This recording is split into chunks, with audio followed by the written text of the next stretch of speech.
এরপরে প্রশ্ন হলো, ভিক্ষুক যদি আল্লাহর ওয়াস্তে ভিক্ষা চায় তাহলে কি তখন ভিক্ষা দেয়া তাকে আবশ্যকীয়, না দিলে কি গুনাহ হবে?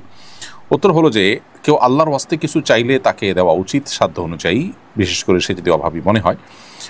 হাদিসে এই মর্মে আমাদেরকে উৎসাহ দেওয়া হয়েছে, কেউ আল্লাহর জন্য বা আল্লাহর শপথ করে বা আল্লাহর দোহাই দিয়ে কিছু চাইলে তাকে যেন দেওয়া হয়। নবী সাল্লাল্লাহু আলাইহি ওয়াসাল্লামের সেরকম হাদিস রয়েছে। অতএব এরকম কেউ যদি চায় আল্লাহর দোহাই দিয়ে আপনার কাছে, তাহলে তাকে দেওয়া উচিত যদি সাধ্যে থাকে। যদিও এই উচিতের মানে এই নয় যে এটা ফরজ ওয়াজিব, মুস্তাহাব পর্যায়ের, এটা দেওয়া উত্তম। যদি আপনি অ্যাভয়েড করতে চান সেটি আপনার জন্য হারাম বা নিষিদ্ধ হবে না। তবে সামর্থ্য থাকলে এবং লোকটা উপযুক্ত হলে, সে যেহেতু আল্লাহর ওয়াস্তে চেয়েছে, সে যেহেতু আল্লাহর দোহাই দিয়ে চেয়েছে, সেজন্য তাকে দেওয়াটা উত্তম। কিন্তু যদি সে প্রফেশনাল ভিক্ষুক হয়, কিন্তু সে যদি অভাবী নয়, প্রকৃতপক্ষে এটা তার পেশা, এরকমটা আপনি প্রবল ধারণা করেন, তাহলে সেক্ষেত্রে তাকে আপনার বরং না দেওয়া উচিত।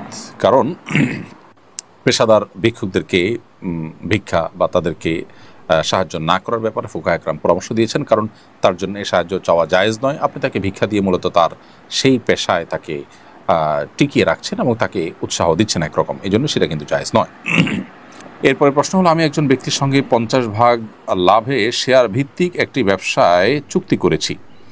চুক্তি অনুযায়ী সিজন শেষে মোট আয় বা লাভ হিসাব করে ভাগ হওয়ার কথা, কিন্তু সে সিজন শেষ হওয়ার আগেই প্রতি মাসে আমাকে নির্দিষ্ট পরিমাণ টাকা দিচ্ছে এবং বলছে এভাবে মাসে মাসে দেবে, আর সিজন শেষে চূড়ান্ত হিসাবের সময় 50 ভাগ লাভের বাকি অংশ পরিশোধ করবে।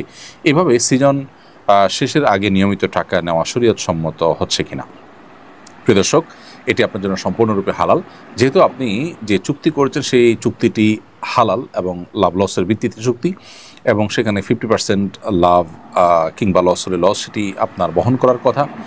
সেই হিসেবে 50% এর হিসেবটা বছর শেষে বা একটা নির্দিষ্ট সময় শেষে করা হবে, আর এখন আপনাকে একটা অ্যামাউন্ট দিয়ে যাওয়া হবে, পরবর্তীতে সেটা অ্যাডজাস্ট করা হবে। এটা সম্পূর্ণ জায়েজ, কারণ এখন যে টাকাটা দেওয়া হচ্ছে এটা আপনাকে অগ্রিম অথবা থোক দিয়ে রাখা হচ্ছে, এবং এটা পরবর্তীতে হিসেব কষে আপনি যদি অতিরিক্ত নিয়ে থাকেন তাহলে বাকিটা ফেরত দিবেন। আর যদি আপনি 50% যে প্রফিট পাওয়ার কথা সেখান থেকে যা নিয়েছেন তা কম হয়ে থাকে, তাহলে বাকিটা আপনাকে তিনি দিবেন। এটা সম্পূর্ণ জায়েজ, এই নাজায়েজ হওয়ার কোনো কারণ নেই।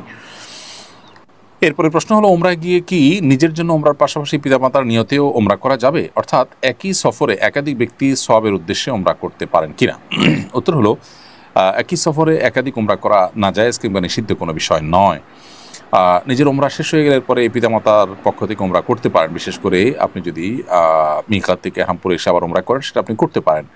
তবে এক্ষেত্রে সৌদি আরব উলামা ইকরাম এবং ইবনে তাইমিয়া রাহিমাহুল্লাহ সহ কোনো উলামা ইকরাম বলেন যে একই সফরে একটির বেশি ওমরা করা সুন্নাহ দ্বারা সাব্যস্ত নয়। তারা বলেন নবী করিম সাল্লাল্লাহু আলাইহি ওয়াসাল্লাম কিংবা সাহাবা ইকরাম তারা মদিনা থেকে মক্কা এসে বা দূর থেকে সফর করে এসে একটার বেশি ওমরা করেছেন বলে সাব্যস্ত হয়নি। কিন্তু একই সাথে মিকাত থেকে কেউ এহরামপুরে এসে ওমরা করলে সে ব্যাপারে কোনো নিষেধাজ্ঞা হাদিসে নেই। অতএব যদি কেউ একই সফরে একাধিক ওমরা করতে চান, সেটি নিষিদ্ধ কিংবা নাজায়েজ হবে না।